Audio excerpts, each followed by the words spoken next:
there have been attempts to undermine the unity of the European Union countries in many occasions.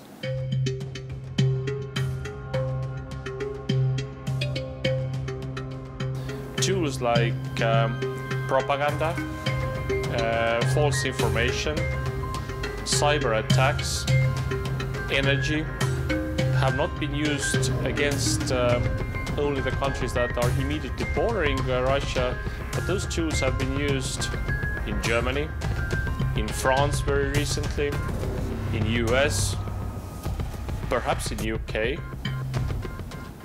The very serious military issues and the completely unacceptable Russian annexation of the Crimea and the invasion into eastern Ukraine and the help to the so-called rebels are very unpleasant proofs of the real world in which we are living. The first thing which Russian troops seized in Crimea and then Donbass, just after military base, was TV infrastructure, TV and radio, and cable operators.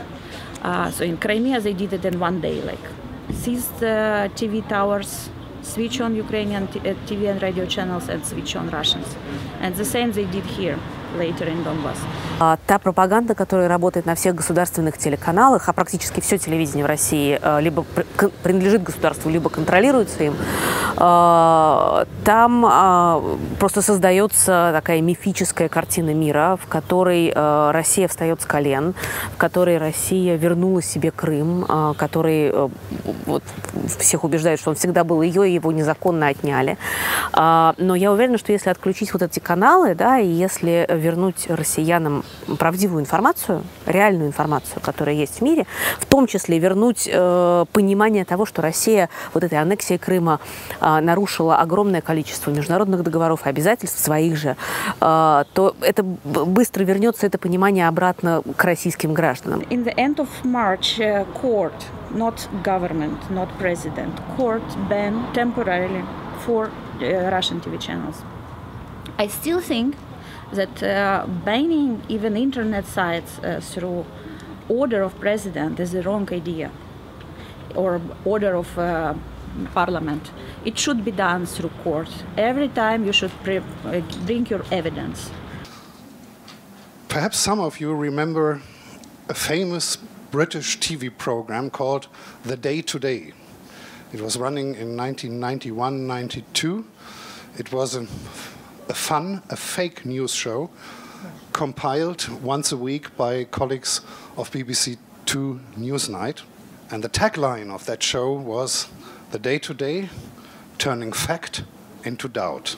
After the launch of Russia Today and Sputnik, I think no one would understand it now as a joke, but as perhaps the tagline, the slogan of some colleagues of mine working in Moscow. It's not only military deterrence, it's also the strength of the society overall. It's the question of how free is our media in order to counter propaganda. It's also how coherent is the society to understand and actually also dismiss the false information. It's also the question of how well our information systems are protected against all possible cyber attacks. When the previous Secretary General, Mr. Rasmussen, called meeting of the senior person of every NATO country dealing with cyber defense, just to see these people around the table, it was shock. So one nation sent Deputy Minister of Defense, another nation Deputy Minister of Interior, another nation Deputy Minister of Transport, another nation advisor to the President. So it took quite some time, nations to agree that they need someone in charge. There are many countries everywhere in Europe who actually are very dependent on Russian energy. And that's, again, not only a question of Eastern European countries. I would argue that also Germany is very dependent on Russian gas because of the Nord Streams and so on. So I would argue that we should talk about European security policy as a whole, because I can't see any kind of division there. And then, you know, coming back to the first point, what is Eastern Europe? Where do we draw the line? Is it this or that side of Finland? As long as this perception is not there, I don't think that we will have much of a progress in this direction.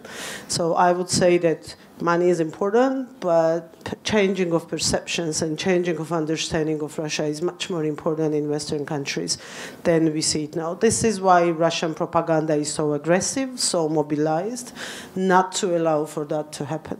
And this is why we need to put more money, not in nukes or in jets, but in exactly in changing those perceptions and understandings of the real threats that we are facing. It would be morally wrong to put a price tag on any country's independence or any human life. Secondly, I think it would be also pragmatically wrong, because once you say that we are weak and we are willing to accept acts of violence, we are willing to accept that Russia can play however they want in Europe, then all of our values are fundamentally challenged. The security architecture of the Western world would be fundamentally challenged. As long as Russia has a game, and it is particularly true for both our countries because of our domestic fragilities, as well as for the European Union, because as long as Russia believes that it has a game with particular states on the particular grounds, it will be very difficult to fight for the common European security. It's important to understand that a Russian aim is not only to have a war anywhere. Their aim is more linked to increasing their geopolitical role, and war is one particular tool they might use. We have to define right diagnosis of the problem, and then we can arrive at right solutions. No other way. Right diagnosis is, I repeat, military aggression, someone, Kremlin, Putin, responsible for destruction of economy, killing people, wounded, million plus replaced persons. Minsk agreements would not provide sustainable peace, just peace, and would not motivate an aggressor to avoid such actions in the future. We are not naive anymore. We understand the game of the world.